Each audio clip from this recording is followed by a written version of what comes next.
আজকে আমি শোল মাছ দিয়ে আর এখানে ছিম দিয়ে আলু দিয়ে ঝোল রান্না করব। তোমার ওই শোল মাছ দিয়ে ছিম আলু দিয়ে ঝোলটা আমি আজকে কিভাবে রান্না করব তোমরা সেটাই প্রথম থেকে শেষ পর্যন্ত পুরো ভিডিওটাকে দেখতে থাকো। এখানে আমি শোল মাছ নিয়ে নিয়েছি আর শোল মাছটাকে কিন্তু কেটেই নিয়েছি। শোল মাছ তো জানো প্রচুর রক্ত থাকে, আর দেখো মাথাটা বড় ছিল বলে দুভাগ করে নিয়েছি। দুভাগ করে নিয়ে মাছটাকে পরিষ্কার করে ধুয়ে নিয়েছি। আর আমি এটা বাজার থেকে কিনে আনা মাছ, বাজার থেকে কেটে নিয়ে এসেছিলাম। এবার আমি এর মধ্যে দিয়ে দেবো পরিমাণ মতো লবণ আর দিয়ে দেবো হলুদের গুঁড়ো। লবণ দিয়ে আর হলুদের গুঁড়ো দিয়ে মাছগুলোকে একটু মাখিয়ে নেব। মাছগুলোকে মাখিয়ে নিয়ে এই মাছগুলোকে এক সাইডে আমি রেখে দেবো। এদিকে আমি মাছগুলোর মধ্যে লবণ মাখিয়ে গ্যাসে একটা রাখো কড়াই বসিয়ে দিয়ে হয়ে গেলে এবার আমি তেল দিয়ে দেবো। এটাকেও একটু ভালোভাবে গরম করে নিতে হবে। কড়াইটা তেলটাও দিয়ে দিচ্ছি, দেখো তেলটাকে দেখো গরম হয়ে গেছে। এবার আমি মাছগুলোকে দিয়ে দেবো। আর জ্যান্ত মাছ বেশি কড়া করে কিন্তু ভাজবো না, হালকা একটু ভাজা করে নামিয়ে দেবো। একটু ভালো করে ভেজে নেবো। মাছটা পুরো জ্যান্ত, দেখো দিতে দিতে পুরো লেজটাকে বেঁকে গেছে। আর জ্যান্ত মাছ কিন্তু তেলে দিলেই বেঁকে যায়, তার জন্য দেওয়ার পরপরই একটু উল্টে দিতে হবে। আর যেহেতু আমি পিচ করে নিয়েছি, মাছটা অনেকটা বড়োই ছিল বলে কিন্তু পিচ করে নিয়েছি, আর গোটা রাখিনি। গোটা রাখলে তো আরও বেঁকে যায় মাছ। আর এইসব শোল মাছ কিন্তু বড় বড় যত নেবে ততই কিন্তু ভালো হয়, খেতেও বেশ ভালো লাগে। মাছগুলো এখন দেখো ভেজে নেওয়া হয়ে গেছে। এবার এই মাছগুলোকে আমি সব তুলে দেবো। তোমাদের আমি আগেই বলে দিয়েছি জ্যান্ত মাছ বেশি ভাজতে নেই, অল্প করে ভেজেই মাছগুলোকে তুলে দেবো। অন্যান্য মাছ যেরকম লাল লাল কড়া করে ভাজি সেভাবে ভাজলে হবে না।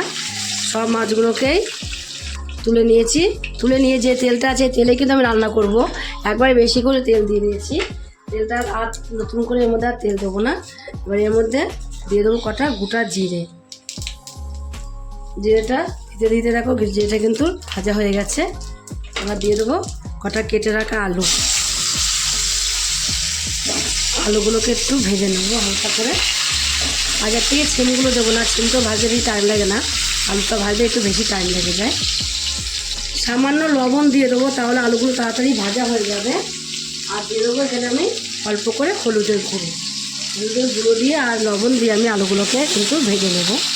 শোল মাছ কিন্তু সবসময় মাংস মতো রান্না করতে হয়, কিন্তু আজকে আমি মাংস মতো রান্না করব না। আজকে আমি করব পাতলা করে ঝোল, রুগিয়ে খাওয়ার পাতলা ঝোল রান্না করব।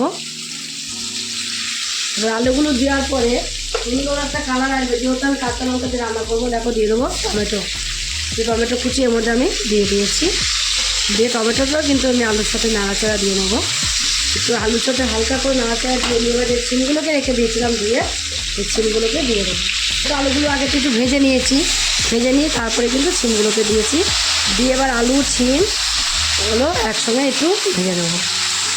কাঁচা লঙ্কা দিয়ে রান্না করলে কিসে কালারটা আনবে জানো? জন্য আমি টমেটো দিয়ে দিয়েছি। আর দিয়ে দেবো দেখো এখানে চিনিটা কিন্তু আমি আগের থেকে দিয়ে দেবো তেলের মধ্যে। চিনিটা দিলে আর টমেটোটা দিলে কিন্তু খুব সুন্দর একটা কালার চলে আসে, মনে হবে না যে আমি কাঁচা লঙ্কা দিয়ে রান্না করছি। আলুগুলো কিন্তু এখন দেখো আলু আর চিনিগুলো ভালো করে তুমি ভেজে নিয়েছি, লাল লাল করে ভেজে নেওয়া হয়ে গেছে। এবার এর মধ্যে আমি কিছু মশলা দেবো। তার জন্য প্রথমে দিয়ে দেবো এখানে আমি হলুদের গুঁড়ো, আর দেবো জিরের গুঁড়ো 1 চামচ, আদা বাটা দেবো 1 চামচ, এখানে কাঁচা লঙ্কা বাটা দেবো 1 চামচ। কাঁচা লঙ্কা দিয়ে যেহেতু রান্নাটা করবো তার জন্য কিন্তু কাঁচা লঙ্কা বাটাটা আমি এখানে 1 চামচ দিয়ে দিয়েছি। দিয়ে এবার মশলাগুলোকে কষিয়ে নেব। মশলাগুলো কষিয়ে নেওয়ার জন্য অন্য জল দেব। জল দিয়ে তারপর মশলাটাকে কষালে কী হয়, মশলাটা খুব সুন্দরভাবে কষানো হয়ে যায়। তার জন্য মশলাটা আমি জল দিয়ে কষিয়ে নেব। দেখবে জলটাও শুকিয়ে যাবে আর মশলাটা কিন্তু খুব সুন্দরভাবে কষানো হয়ে যাবে। কিন্তু এখন তোমাদের একটুখানি কিছুক্ষণ পরেই দেখাচ্ছি। কিছুক্ষণ পরে কেন দেখাচ্ছি, দেখো এখন কিন্তু যে এক্সট্রা জলটা দিয়েছিলাম সেই জলটা পুরো শুকিয়ে একদম কষানো কমপ্লিট হয়ে গেছে। আর দেখো তেল বেরিয়ে এসে চারিদিক দিয়ে দেখলেই তোমরা বুঝতে পারছো কেমন তেল বেরিয়ে আসছে। এই তেলটা বেরিয়ে যতক্ষণ না আসবে ততক্ষণ কিন্তু কষাতে হবে। এবার কষিয়ে নেওয়া কমপ্লিট হয়ে গেছে। এবার এর মধ্যে আমি জল দিয়ে দেবো। দেখো ঝোলটা কিন্তু ফুটে গেছে। ঝোলটা যখন ফুটে যাবে এবার আমি দিয়ে দেবো মাছগুলো দিয়ে একটুখানি তো ফুটাতে হবে, যেহেতু জ্যান্ত মাছ। ঝোলের মধ্যে যদি একটু না ফুটলে তাহলে ঝোলের সঙ্গে মিশবে কীভাবে? জ্যান্ত মাছ যেহেতু তোমার হলো এভাবে একটু ফুটিয়ে নিতে হবে। মাছগুলো দিয়ে একটু ফুটিয়ে নেবো। ঢাকা দেবো না, ঝোল ঢাকা দিলে আমার ভালো লাগে না, তার জন্য ঝোল আমি ঢাকাটা দেবো না, ঢাকা না দিয়ে ফুটিয়ে নেব।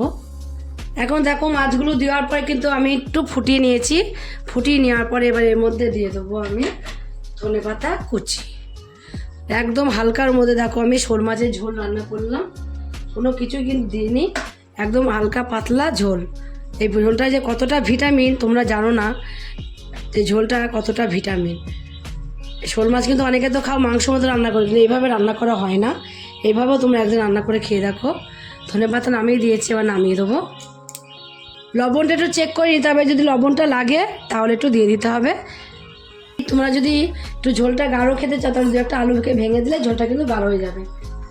আমি ঝোলটা পাতলা করবো বলেই আর আলুটা ভেঙে দিলাম না, এবার নামিয়ে দেবো। এইভাবেও তোমরা একদিন পাতলা করে শোল মাছের ঝোল রান্না করে খেয়ে দেখবে কতটা ভালো। আর জ্যান্ত মাছ যেহেতু, এই মাছ খেলে কিন্তু শরীরে রক্ত হয়, অনেকটা পরিমাণে রক্ত হয়। এই মাছ যদি খেয়ে তোমাদের কাছে রেসিপিটা ভালো লাগে, আর তোমরা যদি ফেসবুক থেকে দেখো ফেসবুকের পেজটি ফলো করে দেবে, যদি ইউটিউব থেকে দেখো ইউটিউবের চ্যানেলটি সাবস্ক্রাইব করে দেবে, পাশে থাকা বেল আইকনটিটা প্রেস করতে ভুলবে না, তাহলে নতুন নতুন রেসিপিগুলো তোমাদের কাছে কিন্তু তাড়াতাড়ি পৌঁছে যাবে। আর আমার চ্যানেলে কোনো তুমি বন্ধুই থাকো সাবস্ক্রাইব করনি, প্লিজ সাবস্ক্রাইবটা করে দেবে, সবার আগে তোমাদের কাছে নোটিফিকেশন ঢুকে যাবে। ছোট্ট করে লাইক করো, কমেন্ট করো, অনেক অনেক শেয়ার করো। নমস্কার বন্ধুরা, দেখা হবে আবার পরের রেসিপিতে।